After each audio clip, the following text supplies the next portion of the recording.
this rule that if we're at a party, we're not allowed to talk about either AI or the simulation, because otherwise the conversations go there so often. So I've been thinking about AI safety for a long time because I think this is a significant existential threat to humanity. The best thing I can come up with for AI safety is to make it a maximum truth-seeking AI, maximally curious. Have its optimization function be to understand the nature of the universe. If that is its optimization function, I think it will actually want to preserve and extend human civilization because we're just much more interesting than, say, an asteroid with nothing on it. So I think my intuition, my biological neural net suggests that a maximally curious AI is the safest AI. And a maximally truth-seeking AI is the safest AI. And if you try to, we have to be careful with the alignment stuff, or we have to, and I think we definitely don't want to teach an AI to lie, because that is a path to a dystopian future. The essence of 2001: A Space Odyssey was that the AI was basically told to lie. It was told to hide the fact that it was going to see the monolith, that it was taking the crew to the monolith. So it was both told to take the crew to the monolith, and the crew cannot know about the monolith. The conclusion the AI came to was kill the crew and take them to the monolith. So, so problem solved. So you want to be really careful about any kind of deception. And I think an AI, you want to program the AI to be as truthful as possible, even if that truth is not politically correct. If you don't think about that carefully, what will end up happening is you have an exponential capability that ends up in the hands of the few. And that exponential capability will then be able to make enormous amounts of wealth for them and power for them. And it's going to widen the gap between the haves and the have-nots. And the problem is you can't compete with them because they have this hyper intelligence that basically exists. And that's exactly what happened with OpenAI. They sold everybody this beautiful idea that they were going to be a foundation and AI for everybody, and it was very easy to get people on board. And then suddenly, when it became commercially viable, the whole company pivoted, and now they're a for-profit company. And lo and behold, who's in charge of their models? Microsoft, bringing it to market, with Copilot throughout the Office stack and these things. And the issue is that's never going to go back. There's no way like, well, okay. The rest of the world can have what we have now, because they always wrap it in it's too dangerous to share it with you. So trust us, the enlightened few people. We know how to run all this, and you just can't handle it. And we'll just use it, by the way, to make Microsoft $1 trillion and ourselves $1 trillion. And then we're going to take that $1 trillion and invest it making our models better, in which case now we have an exponentially growing capability that you can't compete with. So even if you can have something that's open source, you're growing too slowly to get that takeoff velocity. So it does concern me very, very deeply, and that's why we love working with you guys on the Singularity Net side. And we love thinking about better ways to apply governance to these problems, because I'm not fundamentally comfortable with the most important invention in human history being in the hands of a small group of people in a particular geography and not be widely distributed and for everybody to benefit. All it's going to do is just massively increase wealth inequality in the best case. And the worst case scenario is that small group of people could use it to do nasty things. Welcome to the Crypto Teacher. And I come back with that video just to make you think. Don't forget to like and subscribe to the channel. And guys, we know Elon Musk has been warning us about AI. And he just so happens to hire a puppet from the World Economic Forum, which we know is pushing AI and other agendas for the fourth industrial revolution. And we have Bill Gates. Microsoft is just happening to be pushing this AI agenda. And guys, we know these big corporations are going to end up with all this data. So you're going to have a few of corporations that are going to have all this knowledge. They're going to know you better than you know yourself. And we see in mainstream media, I don't care what channel you turn to, they're pushing the AI agenda. And also the commercials that are coming on TV. Even if you're streaming, that's all you're getting is the AI push. And the narrative that's put on television is that AI is going to destroy humanity and will put the majority of people out of work. And guys, this is half correct. Humanity is going to destroy itself. AI is just going to help it do it because we know the sheep are easy to manipulate. We see it in social media, and also it all started with television. But social media is amplifying it. And if you can convince the sheep, the AI, all these computers are smarter than humanity, we know the sheep have already lost. Guys, don't forget these are men with agendas that are building all this AI. So that means if you educate yourself, you won't fall for the devil's tricks. Remember what the crypto teacher tell you is to get in the lab because you do not want to be found on the wrong side of history. And those who understand history know that humanity never learns from history. And we're getting a repeat of Babylon. And Babylon is fallen. And the sheep are going to go inside the metaverse, get downloaded, and be controlled like a remote control. And we know once you get downloaded, that means you can be deleted. And remember, the crypto teacher told you because he knows when it comes to the New World Order, it's all planned out. You have a wonderful day.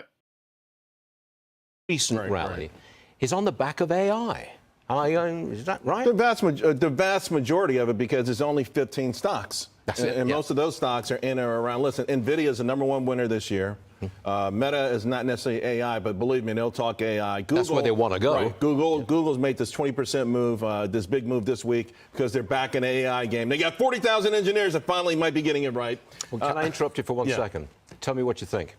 I bought Google yesterday. After the 5% run-up. Sure. No, I'm long Google as well. You're not laughing at me. No, it's ironic. Just about 2 weeks ago, I had my subscribers buy Google as well. They're going to be formidable. They get 92% of searches, right? This thing learns on itself. Yep. That's the advantage they have over Microsoft and everyone else. It's a learning machine. So as people Google things, their AI will be able to catch up and surpass quickly. Wait a second. I've switched from Google search to Bing. And you bought the Google. Well, you already have Microsoft I've already got stock, Microsoft. right? Okay, but they use AI on Bing. Yeah. And I notice it. I mean, it seems to recognize my searches more. It moves me quickly to it. It's amazing. It really, I mean, this whole AI thing is really, really amazing. There's a firm based out of Canada that says now we're 50-50 whether or not they'll annihilate humankind at some point. And they're serious about this. This is how much of a threat it is. But let's make money first, and then we'll worry about survival later. That's it. Cybersecurity. That's another area which seems to be lifting off AI because people need security when you've got AI running loose. You know, it's a hell of a combination, right? Yeah. Imagine AI in the wrong hands. I don't know that there's any systems out there that can really compete. And we always know that the bad guys are one step ahead anyway. But to be one step ahead with this sort of a tool, this sort of a weapon, it's scary stuff. So, yeah, that's almost every business out there is going to have to retrofit or enhance their security to a major degree. Have you got a cybersecurity stock that you use with your subscribers? Palo Alto Networks is one, and Fortinet, FTNT has been coming on real strong as well. Okay. Regional banks. Are they now another threat? And they're mostly down this morning. It's not by any means a crash. That's not happening. But are they still a threat? I don't think they've ever been I don't think there's ever been a systemic risk. They built that up so they can have an excuse to bail out the depositors of Silicon Valley Bank. Not Silicon Valley Bank, but their depositors, billionaires who donate to the Democratic Party. Okay. And that's where they blew this whole thing, because they have tried to rally around the notion that you're going to be selective with respect to bailouts.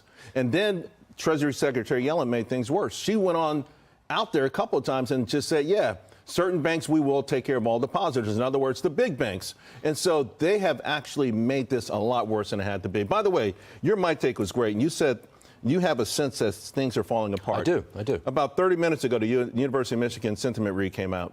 It's crashing so bad. Really? Yeah. I didn't see that. Year-end expectations for the economy plummeted 23% from last month. Ooh. From last month. Whoa, that's huge. It's in free fall. The American public is bracing for something ugly. And ironically, they don't see inflation going away. Inflation expectations actually edged up. So the American public thinks inflation is going to be embedded with a combination of those who, of recessionary pressures like the ultimate 1-2 punch.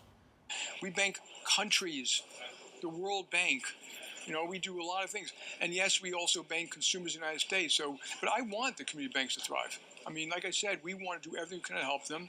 We didn't want this to happen. We didn't cause it to happen. The second it happened, we knew it was bad for all banks. But are you too big to fail? I don't know what that word means anymore. I mean, we're not going to fail, and I don't know what that means. But we going to a different economy, and we're going to be learning more about that as we go. But clearly, we're learning that things can be done from remote locations. We're learning that technology can replace people even more than we thought. We're not going back to the same economy. We're recovering, but to a different economy, and it'll be one that is more leveraged to technology. And I worry that that is going to make it even more difficult than it was for many workers. In Silicon Valley, and my friends who work in technology know that what we did to the manufacturing workers, we are now going to do to the retail workers, the call center workers, the fast food workers, the truck drivers, and then even bookkeepers, accountants, insurance agents, lawyers, and on through the economy.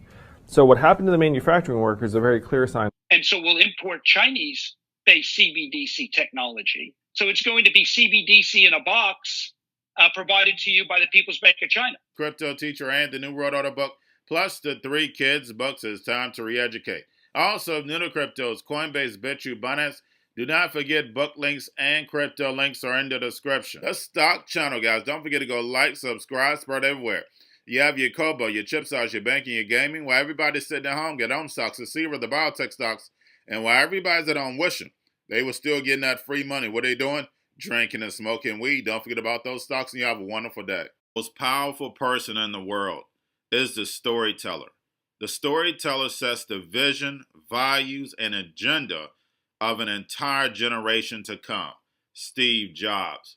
And guys, you know I truly believe in this. When you look at the New World Order, they're the storytellers. And that's the reason why I wrote my New World Order book.